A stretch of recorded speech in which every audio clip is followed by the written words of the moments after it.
Lá no meu Instagram pessoal, eu abri uma enquete, lá no Instagram Zigrid Pontes, abri uma enquete para saber quais os temas que, se você fosse tomar um café comigo, você iria querer conversar. E o tema que hoje a gente vai falar é a seguinte pergunta: como não ficar magoada com o descaso de pessoas próximas que falam mal de mim?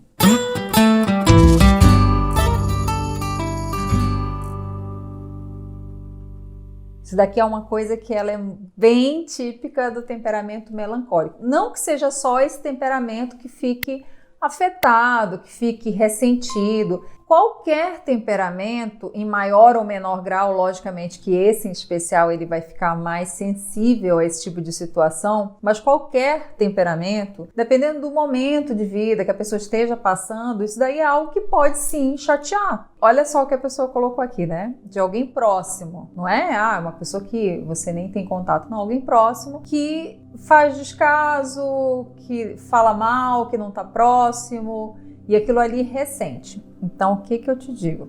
O que você tem que fazer numa situação dessa? Primeiro, voltar o foco para você. Porque se você está se incomodando com esse descaso da outra pessoa, o seu foco está nessa pessoa. Então, todas as vezes que a gente tira o foco do que é importante, que são os nossos objetivos, as nossas metas, o nosso desenvolvimento pessoal, a gente está perdendo a oportunidade de construir a vida que a gente quer e precisa. Sabe aquela máxima clichê que quando a gente olha para o gramado do vizinho, às vezes o gramado do vizinho está mais verde? Mas por que está mais verde? Tem diversos motivos que ele poderia estar mais verde. Mas o fato de nós estarmos olhando, provavelmente a gente está deixando de cuidar do nosso. A gente está deixando de investir dentro desse contexto na nossa vida, na nossa realidade.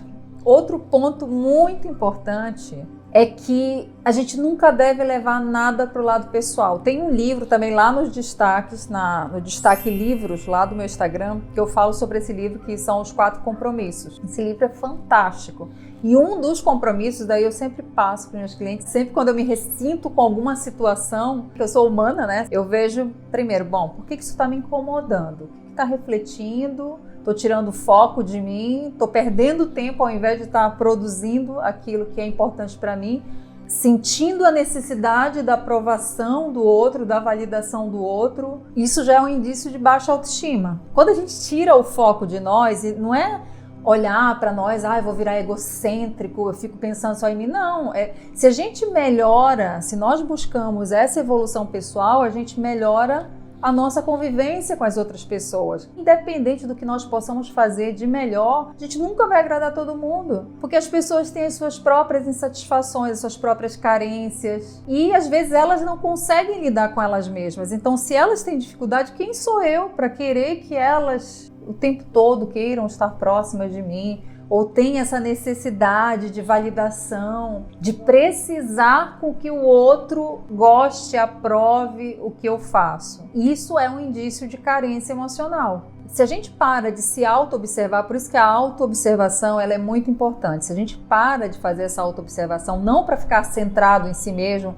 mas para, principalmente nessas situações e momentos, eu entender que eu não preciso necessariamente que o outro esteja o tempo todo comigo, me validando, curtindo as minhas postagens, gostando de tudo. Eu não preciso disso. Esse compromisso, não levar nada para o lado pessoal, que está lá nos destaques, ele salva assim, a nossa vida quando a gente tem essa sensibilidade excessiva em relação ao outro. Tem pessoas que são mais afetivas. Como eu falei, o temperamento melancólico, ele é um temperamento que, por ele ser muito profundo, muito introspectivo, ele tende a sentir mais isso. Eu tenho também um pouco do temperamento melancólico.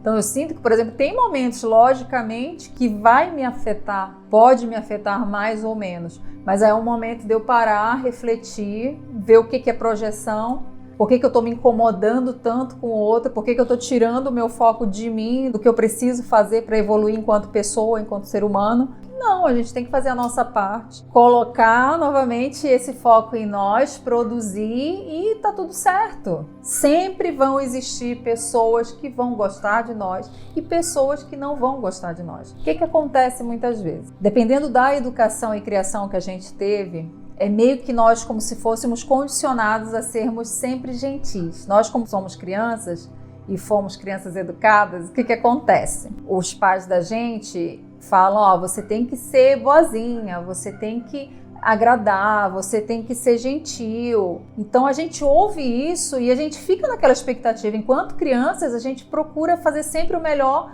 para ter aquele reconhecimento. Isso faz parte da nossa sobrevivência enquanto seres humanos. E o que acontece? Quando a gente cresce, às vezes aquela programação de que você tem que ser agradável, que você tem que ser gentil, você tem que fazer... Você continua cumprindo, só que as pessoas são diferentes. As pessoas, na sociedade, elas reagem diferentes, elas têm temperamentos diferentes e formas de demonstrar também atenção, afeto diferentes. E muitas vezes a gente ainda está naquela programação da carência, da necessidade de ser recompensado por um esforço. Eu tenho um vídeo no canal que é conta emocional e eu gosto muito dessa metáfora da conta emocional, principalmente relacionado a essas relações mais próximas, tipo conjugal, familiar, profissional, que como é que a gente mensura, a gente avalia se nós estamos nos doando de mais ou de menos? É o quanto que a gente serve, o quanto que a gente deposita naquela outra conta. Então o que acontece? Sim, se você está num relacionamento que só você deposita e a outra pessoa só saca, aí como é que seria isso, por exemplo, um relacionamento a dois? A pessoa ela faz várias concessões em prol desse relacionamento e a outra pessoa meio que não tem nem atenção de querer retribuir ou de buscar pelo menos valorizar. Isso eu estou falando não nesse contexto específico, só para fazer esse link. Que a gente tem que entender que há situações, pessoas e pessoas, sim, que a gente tem que ter uma resiliência, uma paciência maior em função desses acordos, dessas contas. Só que tem outras pessoas não, que elas fazem parte, vão estar de repente um momento da nossa vida e o outro não vão estar mais, está tudo certo. Isso não pode nos afetar, porque elas são diferentes e a gente não pode depender delas para mensurar, avaliar o quanto que nós somos pessoas boas ou não. Isso tem muito a ver com a nossa autoestima.